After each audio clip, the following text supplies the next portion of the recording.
Olá, pessoal, boa noite. Bom, então, primeiramente, né, eu gostaria de falar um pouquinho que, por algum motivo, eu não vi antes, enfim, e quando eu fui começar a organizar as coisas para a live, o YouTube me disse que eu precisaria de um dia para aguardar a aprovação deles para eu fazer lives no YouTube. Então, né, já aprendi, já entendi e resolvi que isso não iria me parar. Então, o que eu fiz?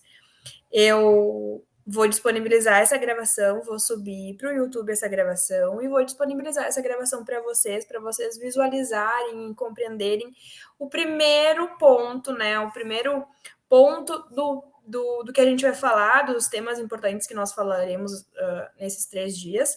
E o primeiro tema é sobre essência. Então, hoje eu preparei uma aula bem legal sobre essência, que fala sobre como que a gente reconhece a nossa essência, né? E aí, eu vou disponibilizar para vocês o link para que vocês possam visualizar, para que vocês possam rever, para que vocês possam, né, fazer principalmente as atividades que eu propus e que eu pensei com tanto carinho para vocês fazerem.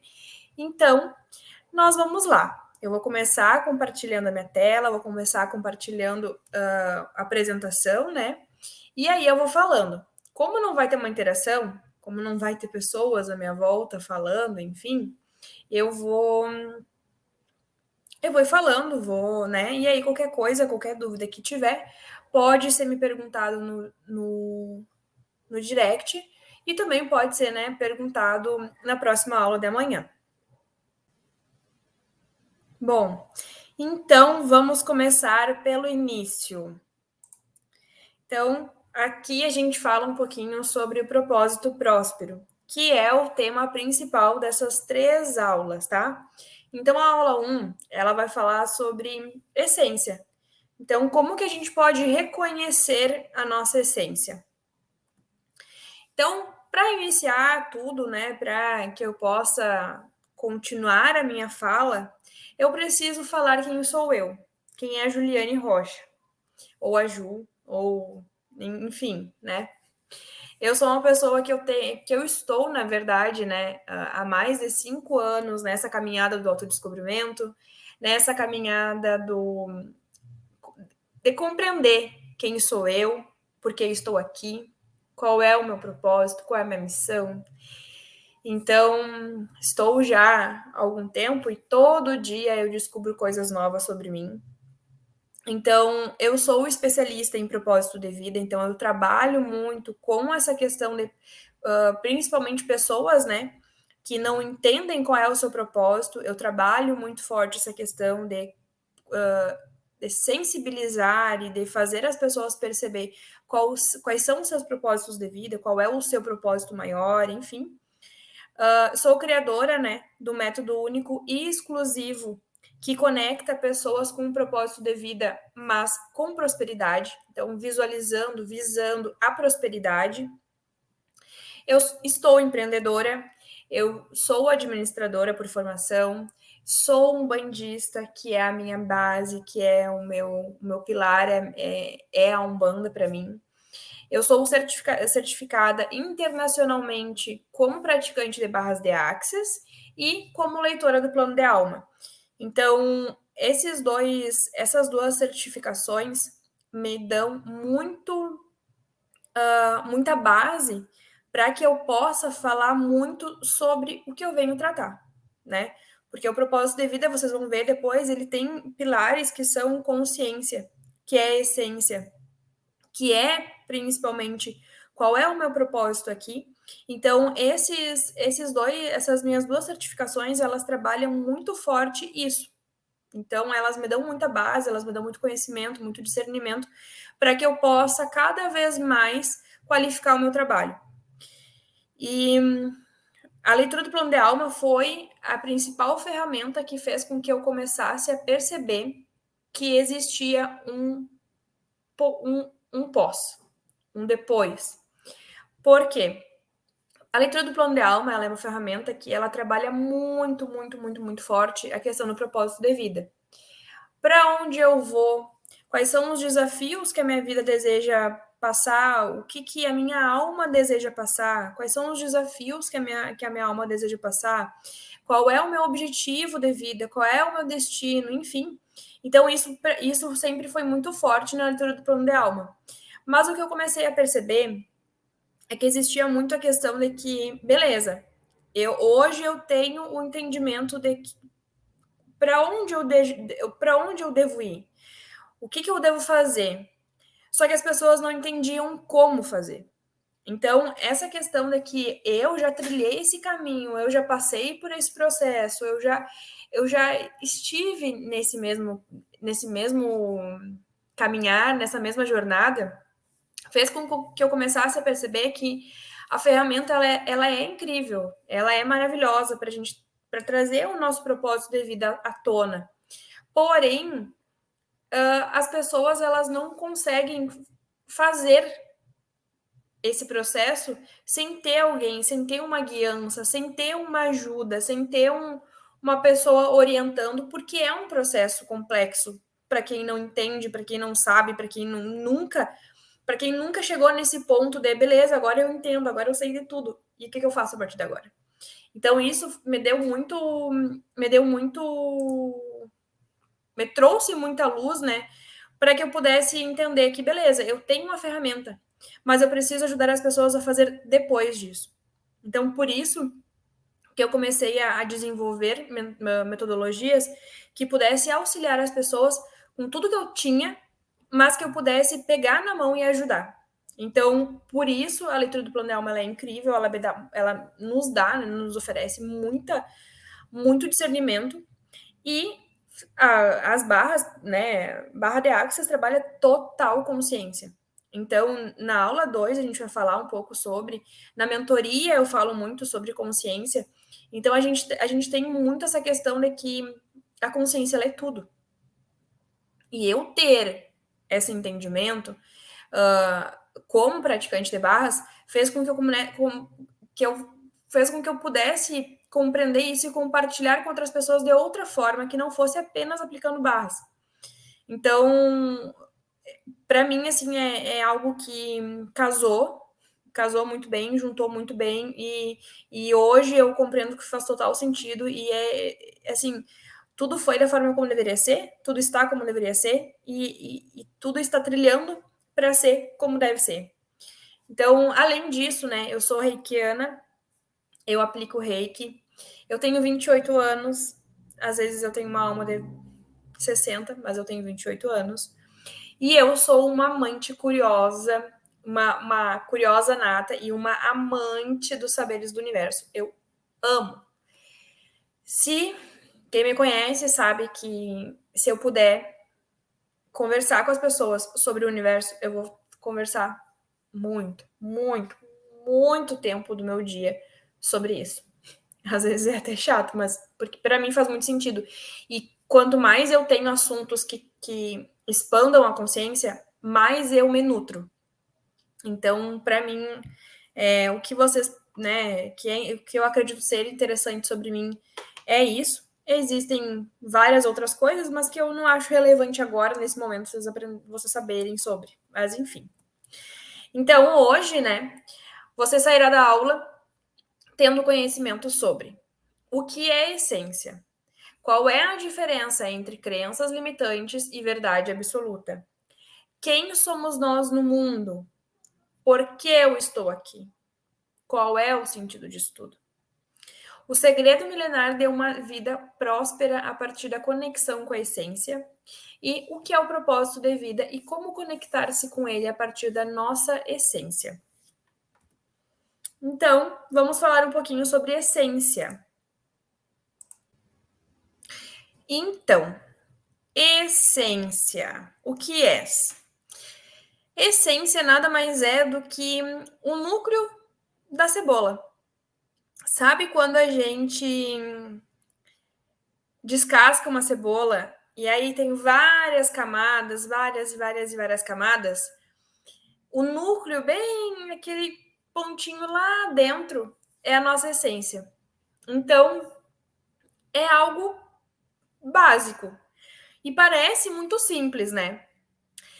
Seria muito simples compreender isso e saber quem somos, qual é a nossa essência, se não fosse a nossa cultura, a nossa religião, a nossa ancestralidade, as nossas crenças limitantes, as máscaras que a gente cria, que a gente vai criando para agradar alguém, para fazer com que alguém goste da gente, e que a gente acaba criando isso e perde, né?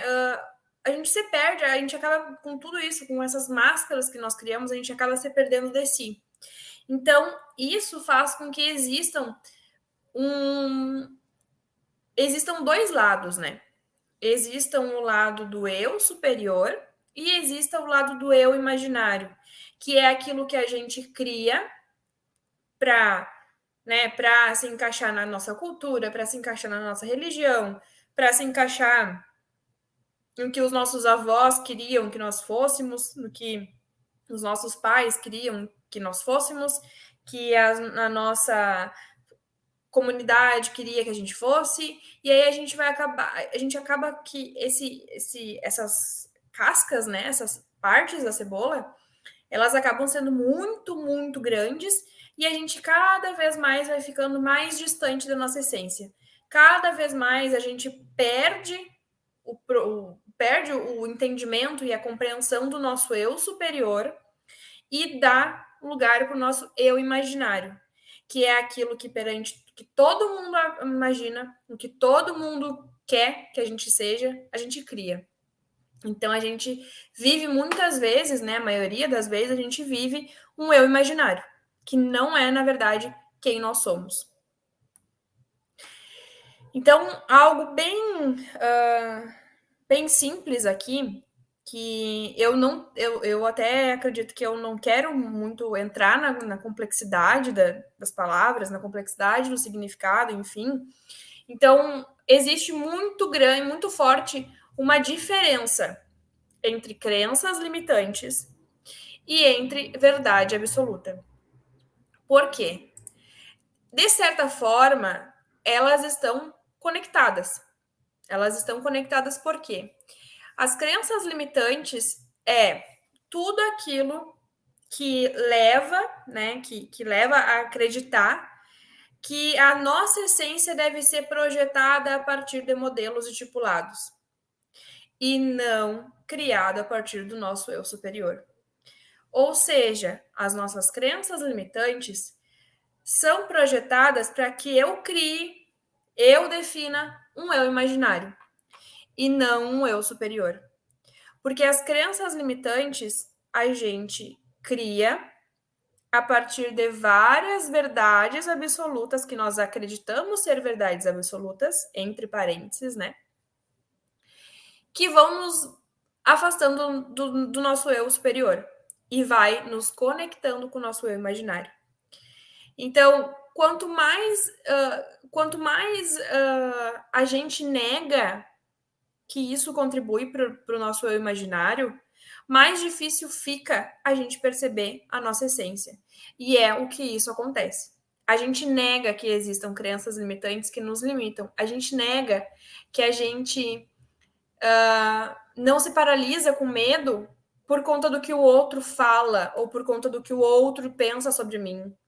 É tipo assim, né, no bem chulo da palavra, é tipo, foda-se, eu não tô nem aí pro que os outros pensam.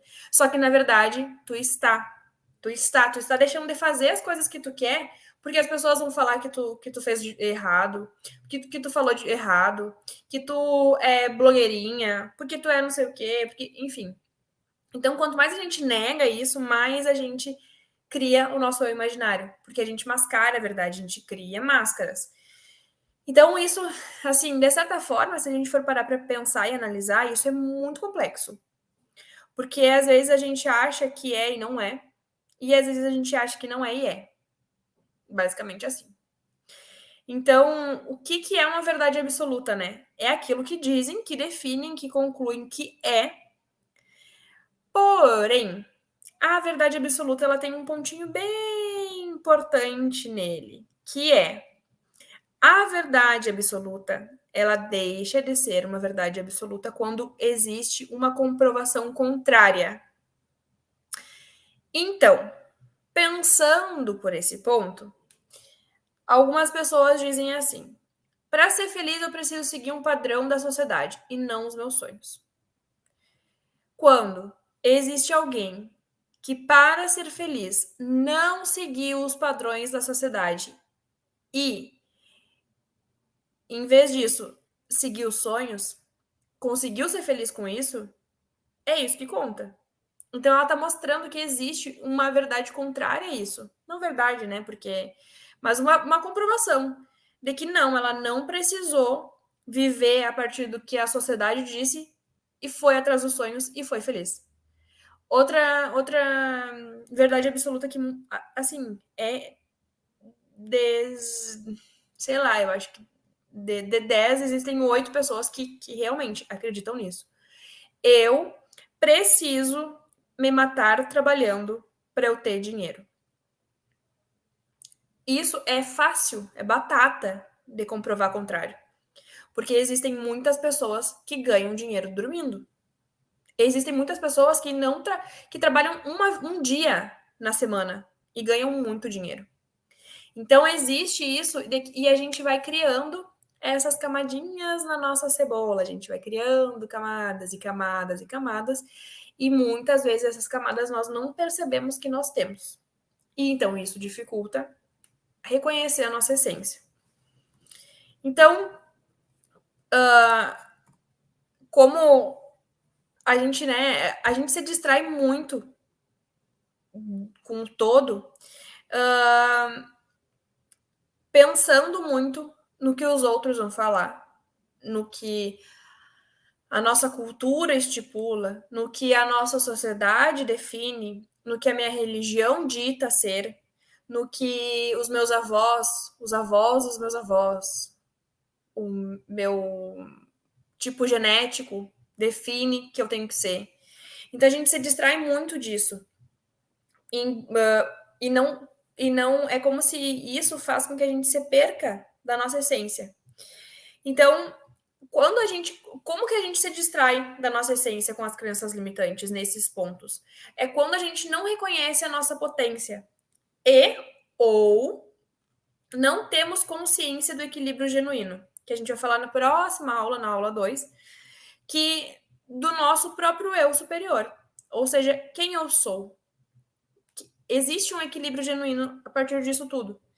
E quando eu não reconheço a minha potência e eu não percebo a minha essência, eu me distraio muito, muito de quem eu sou. Então, a gente precisa ter muito, muito, muito forte de que nós somos a imagem e semelhança do Criador. A nossa potência é gigantesca. Não compreender isso, não ter noção, não ter 1% de noção disso, leva as pessoas a se desconectarem interna e externamente. Sentirem um vazio, sentirem falta de propósito, sentirem desconexão com o mundo, sentirem que não fazem parte disso aqui, por que tudo é tão difícil, ou por que tudo não faz sentido e eu estou aqui. Então, isso faz com que a gente comece a se desconectar, porque a gente não reconhece a nossa potência. E muito das pessoas que entram nesses espaços de não se conectar, de haver a desconexão interna e externa, começam a adentrarem o papel de vítima. E isso nós vamos falar na próxima aula sobre consciência. O que acontece, né, com essa posição? O que acontece com esse campo de quando eu sou vítima da sociedade, quando eu sou vítima do todo? Por que eu tô aqui? Não devo estar aqui. Enfim, então isso está muito conectado com o ego, que a gente vai falar na próxima aula. Então, um exercício assim, ó, um exercício incrível para que a gente consiga tirar essa crença limitante, o que está lá dentro, e colocar aqui fora para conseguir ser palpável, ser visível, porque a gente não consegue curar algo que está inconsciente em nós. Isso é assim, não existe verdade absoluta.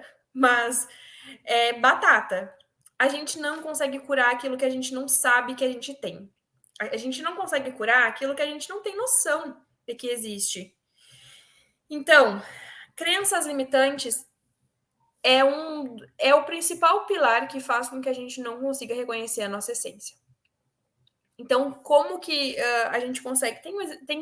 Na mentoria, eu dou esse mesmo exercício, mas de uma forma muito aprofundada. Muito fundo, assim. A gente cava lá no fundo que tu nem tu vai perceber crenças limitantes que tu tinha, que tu não percebe que tu tem. Mas aqui eu quis trazer uma forma bem simples. Então, para cada crença limitante que eu passar aqui, vocês vão escrever um significado para cada palavra, tá? Não crenças limitantes, tá? Vocês vão escrever um significado para cada palavra que eu colocar aqui. Para que a gente possa. Isso é um exercício de tirar, de externalizar o que a gente pensa sobre esse ponto. E é a partir disso que a gente consegue perceber, reconhecer se nós temos crenças limitantes nesse ponto, nesse campo. Então, como que a gente vai fazer isso? Por exemplo, homens.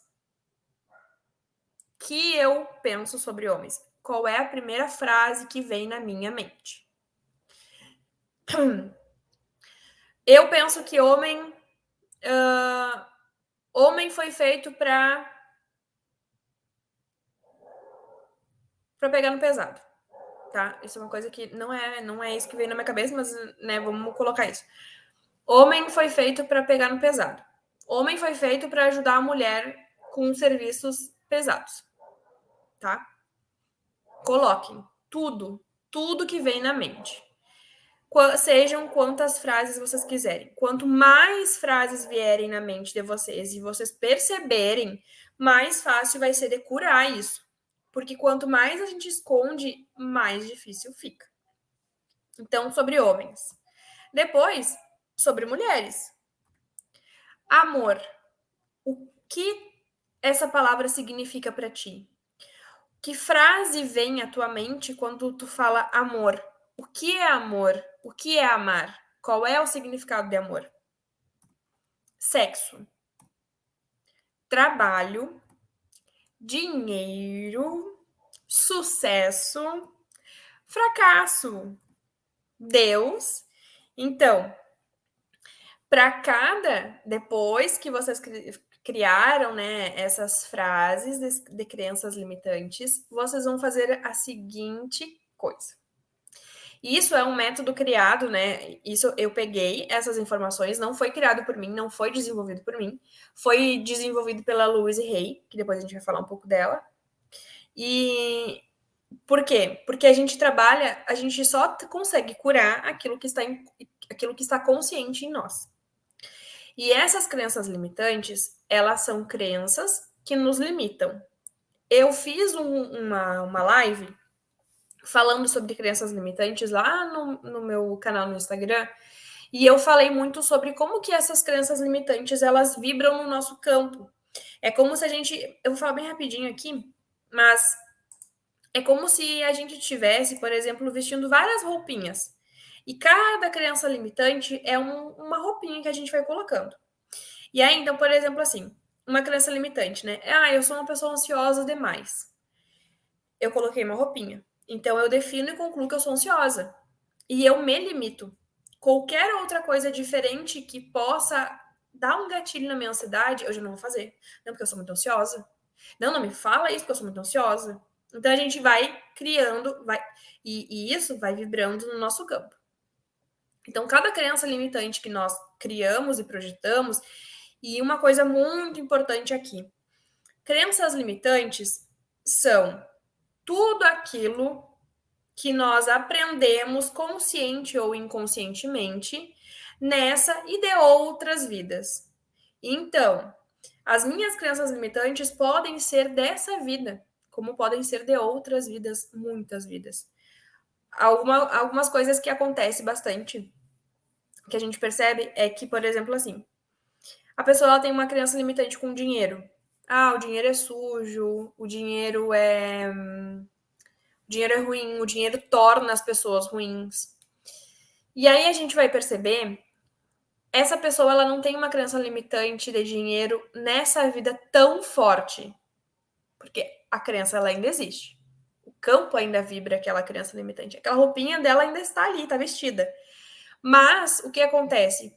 Essa crença que ela tem é de outra vida, porque provavelmente ela foi uma pessoa que ela teve muito dinheiro e ela perdeu, ou ela foi uma pessoa que ela teve muito dinheiro e ela usou de forma incorreta esse dinheiro para prejudicar outras pessoas. Então isso cria uma roupinha em outra vida, mas que nessa vida a roupinha ainda está ali, porque é uma roupinha energética, não é uma roupinha física. Então a gente tem muitas e muitas e muitas e muitas e muitas camadas de crenças, né, de frequências que estão manifestando no nosso campo que não são dessa vida. E tá tudo bem. E a gente tá aqui nessa vida com um processo de evoluir, de despertar, de transicionar para outra dimensão, para 5D. Então a gente tá aqui porque a gente tá aqui e a gente tá aqui nesse momento para ter essa consciência. E é isso que vai fazer com que a gente cure tudo. Para que no processo de transição planetária, para que na nova Terra, que é chamada a era de regeneração, né? O planeta de regeneração, a gente possa estar curado. E aí isso não vibrar mais nos nossos campos. Porque também até não será permitido. Mas enfim, isso é um assunto para outro momento. Então, vamos continuar sobre crenças limitantes. Então, a gente precisa tirar, né? A gente precisa colocar para fora essa crença para que a gente possa curá-la. Então, como que a gente vai fazer isso? A gente vai mostrar a crença limitante que está ali, a gente vai perceber quais são os pontos aqueles ali que eu falei anteriormente: homem, mulher, Deus, dinheiro, sexo, enfim. E a gente vai perceber quais desses pontos existem mais palavras e frases negativas. Para esses pontos que existem mais palavras e frases negativas, o que vocês vão fazer? Vocês vão criar uma afirmação positiva. Ou seja, o copo está metade vazio, agora eu vou ver o copo metade cheio. Então, existe. Princípio da dualidade. Sempre vai ter um lado oposto, sempre vai ter um positivo para um negativo, uma luz para uma sombra, enfim. Então sempre vai ter. Ai, não tem nessa crença limitante, não existe um lado positivo. Então trabalhe muito firmemente essa crença limitante, porque tu não está conseguindo nem visualizar uma afirmação positiva, quem dirá curar isso. Então percebam.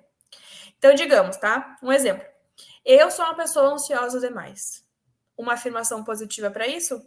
Eu sei viver em paz. Pronto. E aí a gente vai mantrar essas palavras. Eu sei viver em paz, eu sei viver em paz, eu sei viver em paz, eu sei viver em paz, eu sei viver em paz. Então, a gente vai mantrar pelo menos 10 vezes, tá? Facinho, facinho. Então, vamos falar agora sobre criança interior. Não é algo que eu vou aprofundar, mas é algo muito importante para que vocês vejam como isso faz conexão com as crenças limitantes. Então, façam um exercício assim. Tentem lembrar de vocês criança. Fechem os olhos e lembrem, né, do rosto, do corte de cabelo, como que tava, o cabelo tava curto, o cabelo tava grande, tinha franja, não tinha franja, qual era a cor. E percebam o primeiro sentimento que vocês têm nessa lembrança. Vocês estão felizes ou vocês estão tristes? Vocês têm medo? Vocês têm receio de alguma coisa? Hoje vocês entendem o que é receio. Vocês se sentem angustiados? O que vocês gostavam quando vocês eram crianças? O que vocês queriam ser quando crescesse? O que vocês queriam ser quando crescesse é o que vocês são hoje? Se não é o que vocês são hoje, como vocês se sentem com não sendo?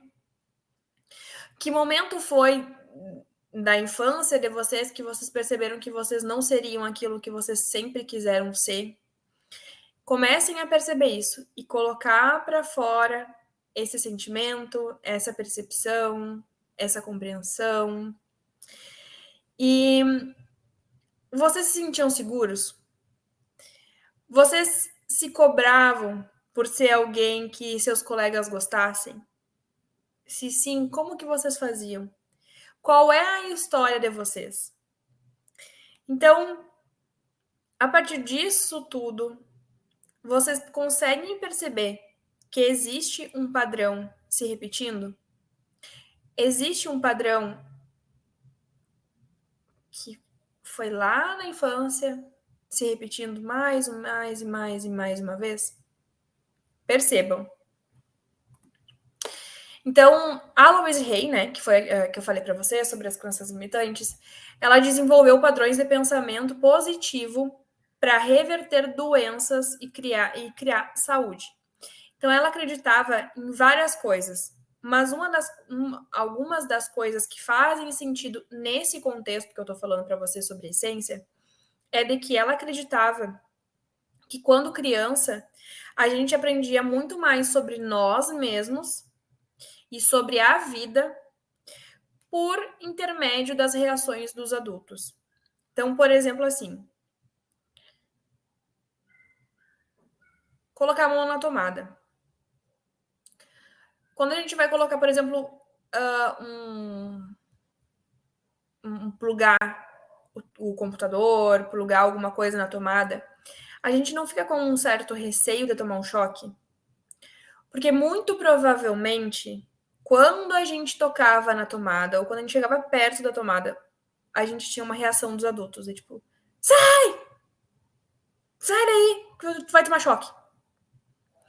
Então, isso acabou fazendo com que a gente criasse esse padrão de ter medo, de associar de que a tomada é algo que dá choque.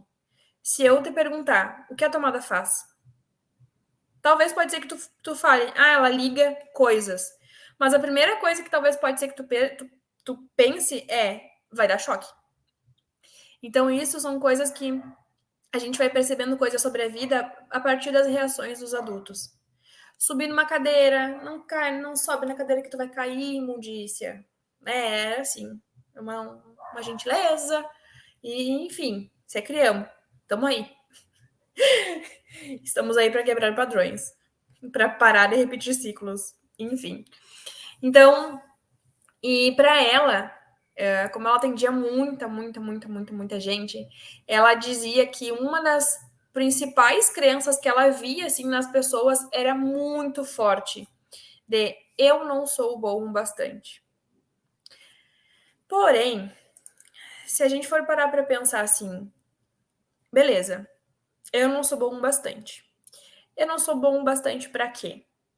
Para quem? Por quê? Baseado no quê? Comparado ao quê? Comparado a quem?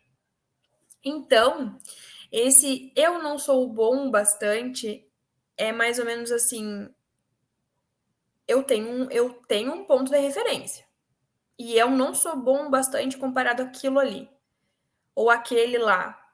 Então existe uma crença que nos limita a não entender que nós somos poderosos. A gente é foda. A gente tem de uma potência fenomenal. E nós somos imagem e semelhança do Criador. Então, outra coisa, né, que ela acreditava muito é de que amar a si mesmo significa jamais se criticar por algo. E isso está muito conectado ao quanto a gente se cobra. A crítica, geralmente, ela vem a partir de uma cobrança, né? De tipo, eu não atingi as expectativas, eu não fui bom o suficiente. E por que que, né, anteriormente eu fiz o exercício com vocês da criança interior? Por quê? Porque a gente curar as nossas memórias, perceber que a criança que existe, a nossa criança interior, eu vou compartilhar com vocês, tá? A minha criança interior, ela sempre quis ser veterinária. Ela sempre quis ser veterinária. Eu sempre quis ser veterinária. E eu não queria ser veterinária assim porque eu achava que dava dinheiro, porque naquele tempo eu não sabia, né? E até hoje, assim, tem veterinários que não têm dinheiro, tá tudo bem, não é sobre isso. Mas era muito sobre a questão de que eu poderia ser, eu poderia ajudar outros seres que são tão, nos amam tanto e são tão especiais pra gente, e eu gostaria muito de ajudá-los. Eu sempre quis, assim, meu sonho era ter um pet shop muito grande e ter muitos, muitos, muitos bichos. E aí, o que aconteceu? Meu pai olhava comigo o Planeta Selvagem, eu acho que era o nome. E eram documentários no Discovery Channel. E eram documentários que tinham imagens de onças e leopardos e comendo os bichinhos, assim, eles atacavam. E eu sempre com aquela coisa, eu quero ser veterinário, porque eu quero ajudar os animais, bababá, bababá, bababá. E aí meu pai sempre falava pra mim, assim. E era inconsciente, e tá tudo bem. Ele não tinha esse entendimento. E eu também não tinha esse entendimento. Viu, tu quer ser veterinário? Olha aí, ó. Olha os bichinhos. Eu duvido que se um bicho for lá pra te atender e ele tiver assim, estraçalhado, eu duvido que tu vai conseguir atender. Porque tu não vai conseguir. E aí eu fui criando limitações na minha mente de que eu não poderia ser veterinária. Porque eu só tinha a inocência da criança, eu só tinha a imaginação de que ser veterinária eu ia ter um pet shop cheio de bichinho e eu ia deitar e os bichinhos subiam por cima de mim, enfim. Eu jamais tinha pensado de que os animais morriam daquela forma. E aí então eu comecei a criar essas crenças limitantes de que não, eu não posso ser veterinária, porque se um bichinho for lá para eu cuidar dele, eu vou ter que matar ele, eu não posso matar o bichinho. E aí então isso foi criando minha. E daí eu desisti de ser veterinária. E aí por que eu falo isso? Porque hoje eu curei as minhas memórias. Hoje por algum tempo, eu me critiquei e falei assim: poxa, por que que eu não dei continuidade no meu sonho, né? Por que que eu não. Olha que boca aberta que eu era. Só que isso eu tava me criticando. Isso eu tava me julgando por uma consciência que eu tinha lá no passado. E isso a gente faz a todo momento a gente se julga, se pune, se sabota, se abusa de nós mesmos por coisas que nós tínhamos uma consciência diferente, a gente não tinha consciência.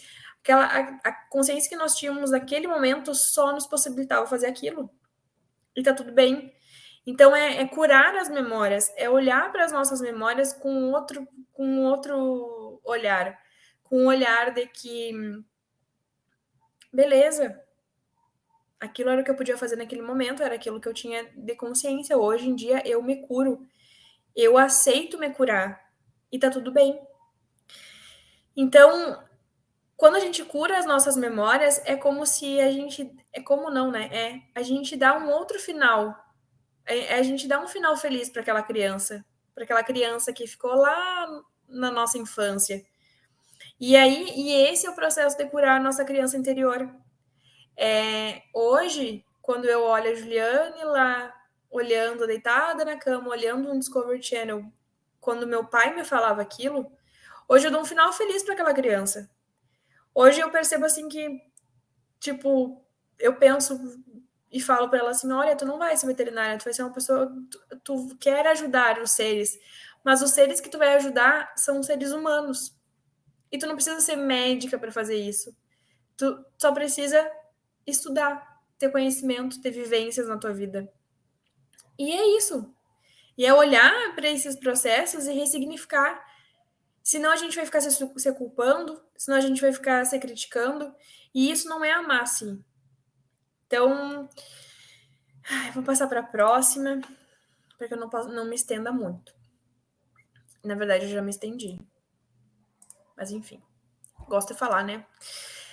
Então, quando a gente faz as perguntas para o nosso eu errado, a gente tem respostas erradas.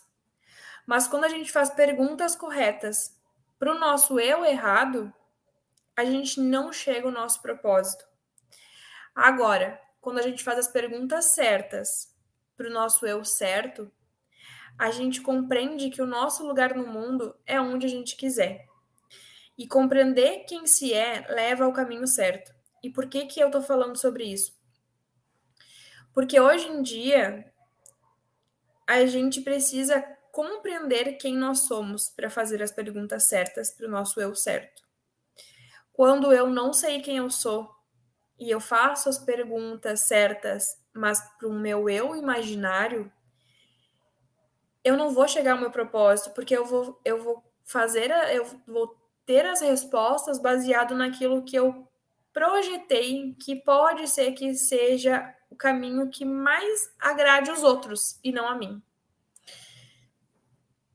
Mas quando eu sei quem eu sou e eu faço as perguntas para quem eu sou de verdade, para o meu eu superior, eu consigo compreender que eu posso ser o que eu quiser. No Axis, a gente fala sobre a lei dos 10 segundos. O que eu sou, o que eu escolho, o que. Como eu estou hoje, agora, dura por 10 segundos. As minhas escolhas duram por 10 segundos. Depois desses 10 segundos, eu posso mudar. E tá tudo bem. Às vezes a gente tem muito essa questão de quando a gente fala que não, meu futuro vai ser eu ser veterinária. É como se a gente criasse no nosso mecanismo algo que nos dissesse assim: qualquer coisa diferente disso, tu não vai escolher. Tu não vai aceitar. E aí a gente define e conclui que não, eu vou ser veterinária, vou ser veterinária, vou ser veterinária. E aí daqui 10 segundos acontece uma escolha grandiosa, assim, que a gente, pá, olha só, eu podia fazer isso. Não, mas eu vou ser veterinária. Então eu não me arrisco ou eu não me abro para tentar uma oportunidade diferente, fazer uma escolha diferente, porque eu defini e concluí que não, eu vou ser veterinária. Então, né, de forma muito simples assim. E uma das coisas, existem vários pontos para a gente reconhecer a nossa essência, além das crenças limitantes e tudo mais. Mas uma coisa muito, muito, muito, muito interessante é a gente perceber quais são os nossos valores inegociáveis.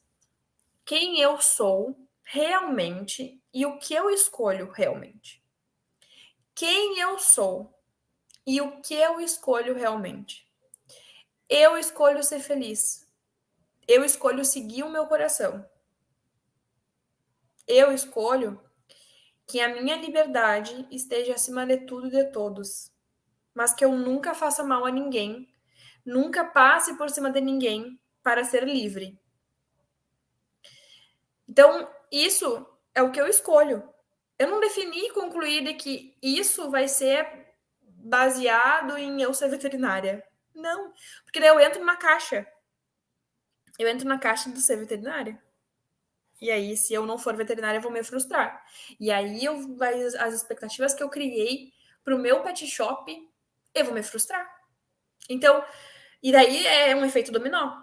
Então, esses valores inegociáveis, eles são mais a questão mesmo de valores inegociáveis de forma bem sentimento mesmo, olhar para dentro, coração, quem eu sou, que ser humano eu sou um ser humano, eu sou potente, eu sou capaz, eu sou digno de amor, eu sou digno de felicidade, estar feliz, ser feliz não faz mal para ninguém, eu mostrar o que eu sou, eu mostrar a minha essência, não vai fazer mal para ninguém.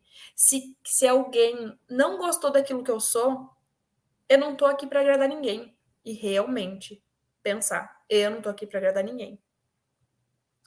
Então, quando a gente intenciona as nossas escolhas, o que eu escolho realmente, a gente potencializa a essência. Ou seja, a gente vai retirando as nossas máscaras, porque eu começo a compreender o que eu escolho. E aí, se tu não sabe quem tu é, e tu olha pro que tu escolhe, tu começa a perceber quem tu é. E da mesma forma que, quem eu sou, tu consegue saber o que tu vai escolher a partir de quem tu é. Mas uma coisa muito importante além disso é a gente perceber que todos nós temos luz e sombra. Isso é essencial para reconhecer a nossa essência. Por que isso, tá? Não existe.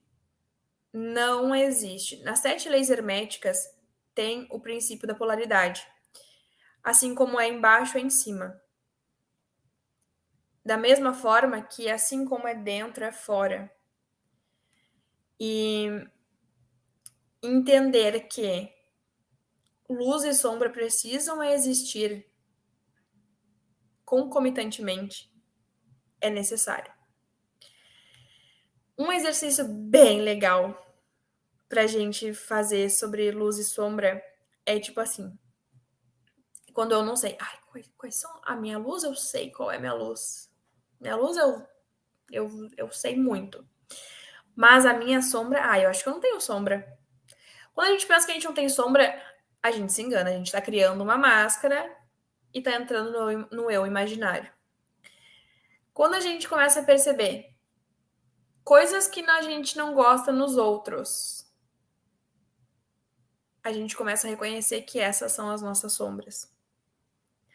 É difícil no início. É difícil no início. Mas é a verdade. Então, fazer um exercício bem legal. É assim, pegar 5 pessoas que eu não gosto. Já começa assim. Pega 5 pessoas que eu não gosto. Tá, fulano, ciclano, beltrano. Lá. Agora, para cada pessoa, dá 2 defeitos. Geralmente é 5 defeitos que a gente coloca. Mas dá 2 defeitos só dele. Esse aqui é ignorante. Ele é ignorante e fofoqueiro. O segundo ele não para de falar, ele fala demais e ele se mete em tudo. Tá. Então temos 4 coisas. Essas 4 coisas, sinto lhes dizer, mas é o que você é. E assim, quando eu comecei a compreender isso, eu não queria compreender isso. Porque eu comecei a pensar, não sou, gente. Não é possível que eu seja isso. Mas a gente é. E sabe por quê? Porque a gente não reconhece nenhum sentimento ou nenhuma característica que nós não sejamos. Então, tudo que a gente reconhece no outro, a gente é. E tá tudo bem. Esse é o processo de evolução. Estamos aí para evoluir. Estamos aí para ressignificar. Mas, se eu tenho uma luz, eu tenho uma sombra. E se eu tenho uma sombra, eu tenho uma luz. E a minha luz, ela prevalece muito. Porém, as minhas sombras precisam existir para que a minha luz crie essa cura nas minhas sombras. E não necessariamente ela vai ser curada, ela vai ficar ali, porque, né, é como se fosse um gatilho, assim. Se eu sou uma pessoa que eu me meto em tudo, pode ser que a minha luz ali tá ali me curando, só que já vai chegar um momento que daqui a pouco eu me meto em alguma coisa. E tá tudo bem, daí a minha luz pega e fala assim, volta, não, a vida do fulano é a vida do fulano, tu não tem que se meter na vida do fulano. E aí a gente, né, e assim a gente vai. E é um processo. É um processo extenso, mas tá tudo bem, a gente tá aqui para evoluir. Então, uma forma mais rápida de se conectar com o núcleo da nossa cebola é reconhecendo os nossos talentos. Só que para eu reconhecer os talentos que nós temos, né, para a gente reconhecer os talentos que nós temos, a gente precisa conhecer a nossa essência. Então, o Deepak Chopra, ele é um médico indiano, e ele fala que, segundo a lei do Dharma, no sânscrito, né, ele significa que é o que mantém elevado, ou seja, a nossa missão de vida. Todo indivíduo possui um talento. E compreender a nossa essência faz com que nos conectamos com ele mais rápido. Então, o que é o Dharma, né? O Dharma é a missão de vida. É um dos pilares que a gente tem dentro do contexto, né, do propósito de vida, é um dos pilares que a gente tem para chegar no propósito de vida. Dentro da mandala, né, do propósito de vida, a gente tem a missão. Dentro do propósito de vida, a gente tem a missão, que é o Dharma. Inicialmente, o Dharma, ele é o karma. Mas nós falaremos disso na próxima aula. Porque aqui é muita informação. Então, todos nós possuímos um talento singular. Que o talento singular é aquilo que ninguém no mundo faz igual. Ou seja, é minha vocação. É o que eu nasci para fazer. E quando a gente faz esse processo, a gente adentra o nosso talento singular, a gente geralmente perde a noção do tempo. É aquele estado de flow. E aí, isso é a nossa paixão. Então, o segredo milenar para a conexão com a essência, a gente fala, né, sobre o segredo milenar, porque é um processo de muitos e muitos e muitos e muitos anos. Ele é o Ikigai, tá? Se alguém já ouviu falar sobre o Ikigai, vai entender que ele é um processo, né, é um processo, basicamente, que fala sobre o propósito de vida. Então, o Ikigai, ele foi criado e desenvolvido numa ilha do Japão, onde nessa ilha existe, um dos 7 lugares onde existem mais pessoas centenárias. Pessoas que vivem mais de 100 anos. Então, o que o Ikigai fala? O Ikigai fala que para a gente chegar no nosso propósito de vida, a gente tem 4 pontos na nossa mandala, e esses pontos são paixão, missão, profissão e vocação. Quando eu tenho a paixão ligada à minha missão, eu tenho o que eu amo fazer. Existe um prazer e uma plenitude nisso, porém eu não tenho riqueza. Quando eu tenho apenas o ponto de missão e a minha vocação, eu tenho o que o mundo precisa. Então, eu tenho movimento e bondade, porém, eu ainda tenho dúvidas se realmente é aquilo que eu quero fazer ou se é aquilo que eu gosto de fazer. Quando eu tenho a minha profissão atrelada à minha vocação apenas, eu me sinto, né, confortável, porém, eu tenho um sentimento de vazio. E isso responde à pergunta pelo que eu poderia ser pago para fazer. Então, às vezes, esse é o principal ponto. Profissão e vocação é o que as pessoas mais se perdem. É o que eu mais escuto das pessoas. Eu sinto vazio. Eu gosto de trabalhar, eu gosto do meu trabalho, eu gosto de estar ali, mas eu sinto um vazio. É porque não é somente isso. É isso. Só que existe mais coisas além disso. E aí, quando eu tenho dentro da mandala apenas a paixão e a profissão, é aquilo que eu sou bom. Porém, eu tenho satisfação com a sensação de inutilidade. Por quê? Porque eu amo trabalhar ali, mas eu não me sinto útil. Eu não sei se aquilo ali é a minha missão. Se aquilo ali talvez seja a minha vocação. Eu tô no automático, então cada ponto desses, de forma única, de forma individualizada, elas têm um sentimento positivo, porém elas ainda estão em desequilíbrio com esse sentimento negativo. Então, o que acontece? É necessário que todos esses pontos estejam em total equilíbrio para que a gente possa atingir, estar no nosso propósito de vida. Então, aquele era o método tradicional. O método do propósito próspero, ele fala sobre unificar todos esses 4 pontos que chegam também no nosso propósito de vida a partir de 3 pilares: consciência, consciência, essência e espiritualidade.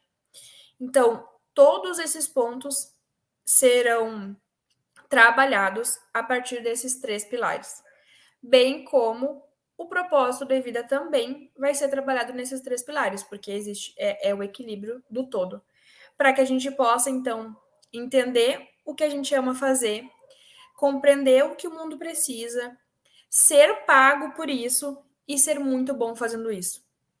Esse é o propósito de vida. Então, a paixão e a vocação, né? Que a paixão e a vocação a gente tem a paixão e a vocação muito conectados com o talento único. E o talento único está conectado com a essência. Então, o talento único, existem pessoas que conseguem já saber o seu talento, já conseguem perceber o seu talento, coisas que fazem muito bem. Porém, a leitura do plano de alma, ela trabalha muito forte a questão dos talentos de duas formas. O talento mundano, que nós chamamos, que é aquele talento que a gente vai desenvolvendo de forma terrena mesmo, né, com a estrutura terrena, mas também existe o nosso talento espiritual. E o nosso talento espiritual, ele tende muito a despertar depois dos 35, 40 anos de idade ali. Então, a leitura do plano de alma, ela consegue te mostrar, te dizer assim, ó, o teu talento é esse daqui. Esse é o teu talento. E para que tu possa trabalhar e desenvolver, e assim tu possa também se conectar de forma mais rápida com a tua essência. A leitura do plano de alma, né, como eu falei lá no início, eu falei que a leitura do plano de alma, ela trabalha muito com a questão do propósito de vida. Então, o propósito de vida, ele também está conectado com o Ikigai e com a leitura do plano de alma. Então, o talento único, né? O talento único que é o que eu faço bem feito e eu amo fazer, mas isso é sem pensar nas crianças, é sem pensar naquilo, é tirando toda aquela camada de sujeira, toda aquele barro, para que a gente possa ver água limpa mesmo. E conectado com o que o mundo precisa e pelo que eu poderia ser pago. Que aí é a nossa paixão e a nossa vocação. Então, essas são as perguntas que se conectam com a mandala, ou seja, a paixão e a vocação, se vocês puderem visualizar aqui, a paixão e a paixão e a vocação, elas se conectam com toda a mandala. Então, quando eu trabalho esses dois pontos aqui, fica muito mais fácil que eu consiga conectar a minha missão e a minha profissão. Que depois, né, na próxima aula, a gente vai falar um pouco sobre a missão. Então, a minha profissão fica muito mais fácil eu conseguir compreender, porque eu tenho 3 pontos dessa minha mandala fortes. Então, se eu tenho 3 pontos dessa minha mandala forte, fica muito mais fácil de eu me conectar com a minha profissão de uma forma mais sutil. Então, os talentos, né, desenvolver as habilidades e utilizar para atingir o propósito de vida, como eu falei. Reconhecer os nossos talentos, quando a gente reconhece os nossos talentos, a gente consegue ter uma grande compreensão sobre nós, ou seja, sobre a nossa essência, quem nós somos. E é muito importante lembrar que, assim como os nossos talentos são únicos, a nossa essência também é única. Nós somos únicos do mundo.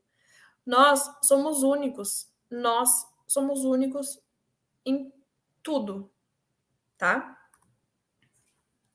Então, aqui, um outro exercício para fortalecer a essência são 7 perguntinhas que é muito interessante fazê-las. Por quê? A primeira pergunta é: hoje, tudo que você escolheu foi porque você quis ou foi porque alguém te disse que seria a melhor decisão a ser tomada? É para compreender, é para refletir. Se o dinheiro não fosse problema, você continuaria com a vida que tem hoje? Se o dinheiro não fosse o problema, você continuaria com a vida que tem hoje? Quando a gente tira o dinheiro de cena, fica mais fácil a gente saber se é uma escolha ou se não é uma escolha. Se respondeu não, se o dinheiro não fosse o problema, você continuaria com a vida que tem hoje? Se você respondeu que não, o que você mudaria? Acrescentaria pessoas, coisas ou mudaria completamente? Quarta pergunta: você possui alguém que você se espelha? Se sim, o que essa pessoa tem de bom e o que ela possui de defeitos? Quinta pergunta, relacionado com a pergunta 4. No que essa pessoa que você respondeu que se espelha, mais te inspira. Pergunta 6. Se vocês mudassem as vidas, você se considera merecedor de ter a vida dessa pessoa ou não? Se não, por qual motivo? E 7, quem é a pessoa que mais impede você de viver a vida que você sempre sonhou? Então, essas perguntas são para ser reflexivas. É para vocês refletirem e perceberem as respostas e sejam o mais transparente possível com essas perguntas. Porque somente assim, quanto mais transparência existir, mais fácil é tirar as máscaras. Quanto mais resistente for, mais difícil vai ser, porque vocês estão se aproximando mais do eu imaginário e menos do eu superior. Então, na aula 2, a gente vai falar sobre consciência pura, o equilíbrio genuíno, do ego ao eu superior. Então, na próxima aula, a gente vai entender um pouquinho mais sobre como que a gente expande a consciência, como que as nossas escolhas estão pautadas no nosso campo, como que a gente... por que a gente não pode adentrar o espaço de vítima? Por que a gente não pode ter culpa de nós mesmos, como eu falei no início? Então, e um ponto muito importante vai ser como tornar o karma em dharma para compreender sua missão de vida de forma mais simples. Então, lembra que eu falei sobre o dharma, que eu vou explicar na próxima aula, então, para que não fique muito extenso até aqui. Então, obrigada por tudo e até amanhã.